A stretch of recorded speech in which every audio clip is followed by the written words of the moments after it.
나는 50대 후반의 가장이다. 평생을 성실히 살아왔다. 회사원으로 하루하루 열심히 일하며 두 자녀를 키우고 대학까지 보냈다. 중고등학교 때는 입시와 사교육비로 허리가 휘었고 대학에 들어간 뒤에도 학원비, 어학연수비, 취업준비비 등 끝없는 지출이 이어졌다. 자식들 덕분에 허리가 휘도록 일했지만 그래도 서울의 4년제 대학에 보낸 성과를 보며 뿌듯한 마음도 들었다. 집 한 채라도 장만해두길 잘했다는 생각을 했지만 그게 내 전 재산이다. 가진 건 그 집뿐이고 여유 자산은커녕 노후 준비도 턱없이 부족하다. 그래도 그 집 덕분에 나와 아내가 버티고 있다. 이제는 자식들도 어엿한 사회인이 되었으니 용돈 걱정은 하지 않아도 되는 상황이라 다행이다 싶었다. 그러던 어느 날 큰아들이 결혼 이야기를 꺼냈다. 결혼할 며느리를 데려와서는 서울에서 전세로 시작하고 싶다고 말했다. 아들이 모은 돈은 1억, 며느리가 모은 돈은 5천만 원이라더라. 하지만 서울에서 전세를 얻으려면 최소 2억에서 3억은 더 있어야 한다는 말을 들었다. 그 말을 듣고 머리가 하얘졌다. 도대체 어디서 그 돈을 구하라는 걸까? 내가 가진 집을 처분하든 대출을 더 받아야 가능한 금액이었다. 집을 팔아서 경기도로 이사를 가거나 빚을 떠안아야 한다는 계산이 나왔다. 이 집은 내가 악착같이 아끼고 모아 장만한 소중한 집이다. 자식들 교육비로 이미 많은 걸 희생했고 이제 와서 또 집까지 처분해야 하는 건가 싶었다. 아내는 다르게 생각했다. 우리도 젊었을 때 부모님 도움으로 시작했잖아요. 이 정도는 도와줘야지요. 하지만 내 마음은 복잡했다. 만약 돈을 주지 않으면 자식들이 나를 원망하거나 멀어지지 않을까 하는 두려움이 있었다. 나중에 자식들이 나를 무시하는 일이 생기지는 않을까 하는 걱정도 머릿속을 떠나지 않았다. 반대로 이 돈을 줘버리면 우리의 노후는 어떻게 될까 하는 고민도 깊어졌다. 한편으론 이런 생각도 들었다. 도대체 언제까지 자식을 위해 나 자신을 희생해야 하는 걸까? 자식들이 편히 시작하도록 도와주는 건 부모로서 당연히 하고 싶은 일이지만 내가 가진 여건이 그걸 허락하지 않는다.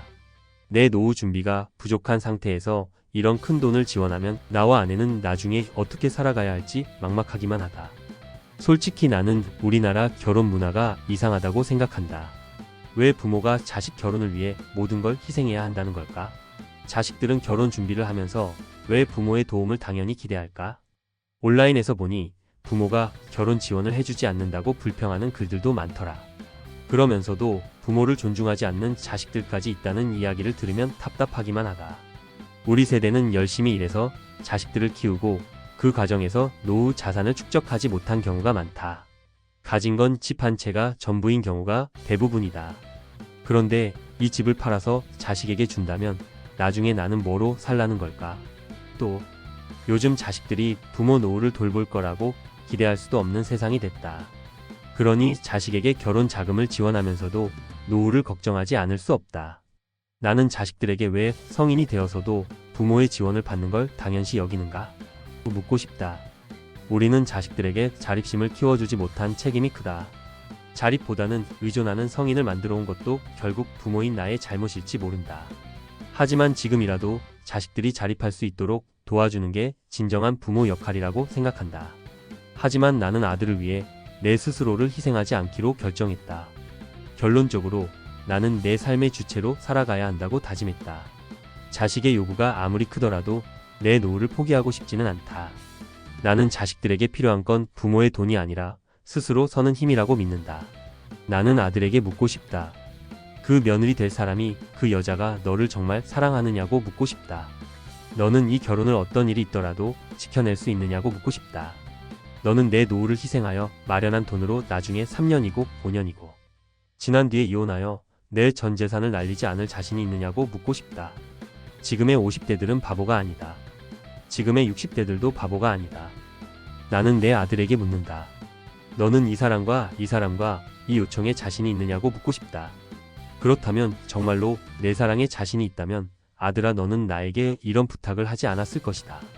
나는 네가 여자에게 휘둘리지 않기를 바란다. 나는 네가 진짜 사내가 되었으면 좋겠다.